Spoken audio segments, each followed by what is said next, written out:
sumunod sa parehong landas. Having said that, malabo naman po yung dati mga pronouncement sa we will eliminate corruption. Kasi mali yung analysis, puro patas, tapos pulong natin yung taon to. Kailangan naman natin gawin yung demand sa mga people in government, gawin natin reasonable. What does that mean? Yung Presidente po ng Republika, before Salary Standardization Law 3, makes something like 50,000 pesos gross. Pag may lumapit ko ng padialysis, kalahati na agad sa yun. Pag magpapakaral kayo sa eskwelahan, nanganak na maganda kayo, malaking hinahinako yata yung 50,000 para tuition ng isa sa pinakamaganda eskwela natin. So, we are saying, huwag nang tarot yung stick. Stick is judicial reforms. You have the DOJ going and implementing all of our laws with regards to anti-corruption, which is supposed to be very, very good. The carrot side naman is give them compensation that will give them some measure of insulation from temptation. In Singapore, yung public sector employees make something like 80% of their private sector counterparts. Doable na po yung income. So, hindi ko po, no? Yung mga nakapaligid po sa akin, I will make that demand.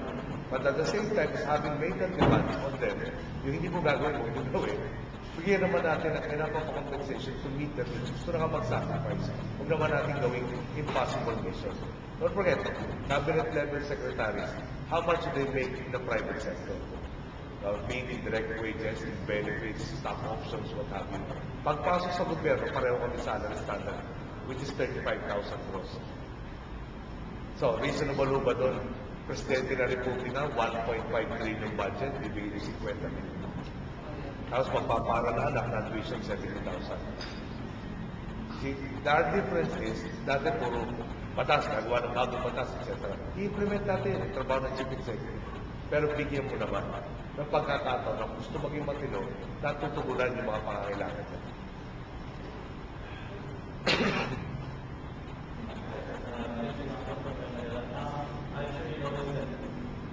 I'm sure you noticed that you're surrounded by internet leaks and whatnot. So I want to ask a second question.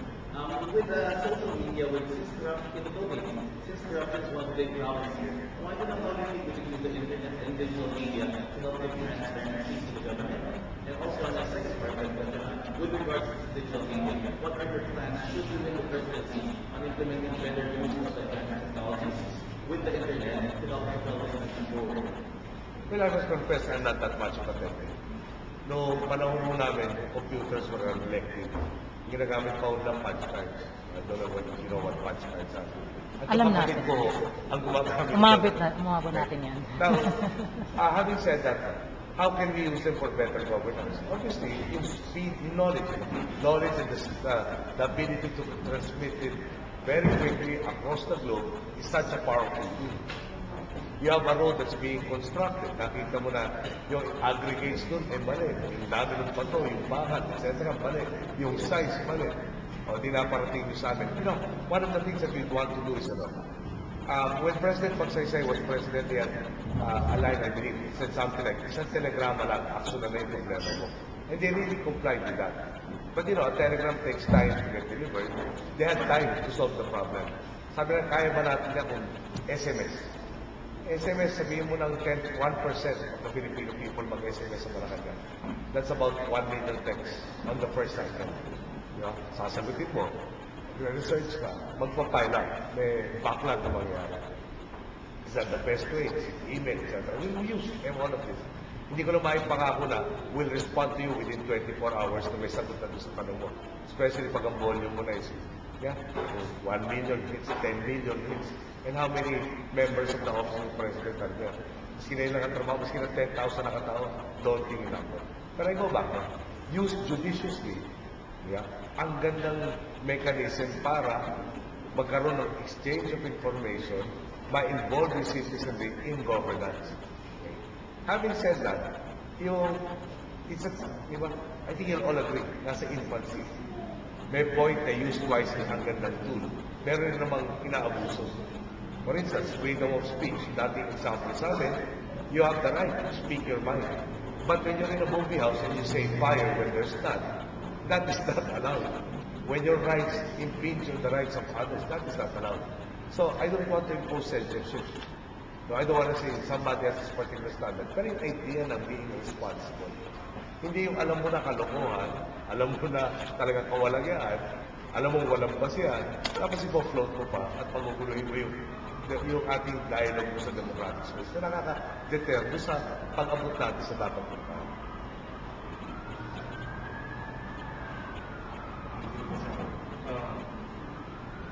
I was reading up on some information regarding tobacco legislation. It seems that the national government has some serious problems with enforcing tobacco controls apply in the regulations for the standards set for the public industry. So my question is, do you believe the government in taking the lead in tobacco control should impose prohibited high taxes on cigarettes or tobacco products? And if not, what is the solution to our problem? Well, it's actually doing so-called sin taxes. Yung top, I think government should, no, in terms of the health issue. I'm a smoker, no? I don't want to be plastic. But at the same time, yung I try not to, shall we say, annoy anybody else, you know, by my habit. Now, if you're going to ask me when will I give it up, I won't give you a specific date. Yung I'm under a lot of pressure in this campaign, I will not add another pressure that might make me explode in an appropriate time. Okay. My only issue with sin taxes is that they seem to hit the people who can least afford to pay taxes. The regressive taxes. Di ba? Sino ba inom ng alak hanggang makalimutan na niya yung problema niya? Yeah. Huwag na kakain, basta at the end of the day, merong pinakamalalakas sa tama dyan para matulog na siya. Tobacco siguro also the same thing. No matter how much you smoke, there's a limit to it. But having said that, there are health issues. And the Department of Health should be at the forefront of advocacy and education. Even you have so many laws that are already extra. You go to Davao, they do total ban indoor if it's a public establishment. Tapos sila, they've gone even as far as regulating smoking, for instance, outdoors. There are designated smoking areas outdoors in Davao. So at the end of the day, it is the community that decides also. We will empower the LGUs. No? Now, if that is what their community wants, they have an effective program, then we will devote more and more resources to them. But to be honest with you, will that be one of my first priorities? I mean, the first platform now is job generation, education, then judicial reform.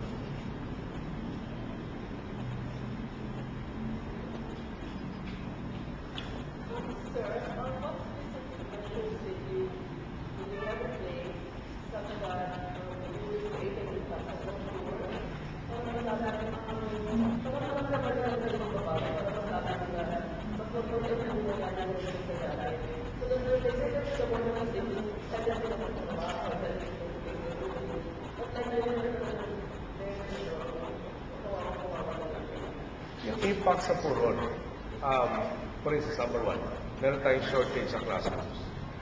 What is the number? Between 20 to 40,000. Define a classroom as one class using it for 8 hours a day. Ang ginawa po solusyon ng current administration is shifting. Shifting can be 2 classes or 3 classes pag binalas ka. Now, so yung effective time, now the Philippines is already one of the last 3 countries that uses the 10-year basic education program. Everybody else is 12 and higher. So, what is that in actuality? The student studies English in this current development order. Studying English, sinama yung science, sinama yung health. Then you're given a textbook that has so many errors. In effect, the student does not have an ability, or it's very difficult for the student to learn under those conditions. So why did I bring that up? One of the ideas that we are toying with in terms of providing jobs and job generation, number one, is it will take us somewhere between 20 billion to 40 billion pesos to construct all of the classrooms that we need. Parang daunting yung amount, diba? Until you compare it to the 280 billion that is lost yearly. Bigla naging peanuts, yung 20 billion na kailangan. So, ang fifth, well, sa job generation is one of the activities is parang